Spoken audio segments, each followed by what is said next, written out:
The research that we've carried out recently actually showed that 80% of people are unaware that there is a link between food intolerance and mood. If you think about the food that you eat and the way that you assimilate your nutrients, there is a very clear link. And the paper that I've just written shows that clear link between food intolerance and also mental health as well. The interesting thing we found was particularly in the younger age groups.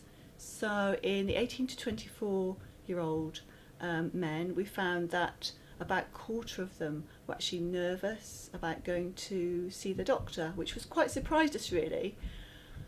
We also found that about a third of men in that age group were using the internet to diagnose their symptoms.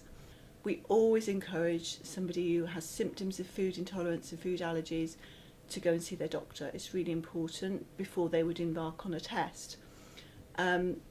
And we'd encourage people to see their doctor, but we know that the internet does contain some reliable information, but there is a lot of misinformation on the internet as well, and that's why we'd encourage you to go and see an expert. Food allergies and food intolerances are very, very different things, and we were quite surprised to see that people didn't really understand the difference. If you think about a food allergy is the immediate reaction to a food. Usually you think of peanut allergies that can be potentially fatal. They're very severe reactions, but luckily only about 2% of the population suffer from food allergies. If you look at food intolerances, they are usually more delayed reactions. So for example, if you eat a food, say on a Saturday, you may develop the symptoms maybe on the Sunday, a few hours or a few days later on.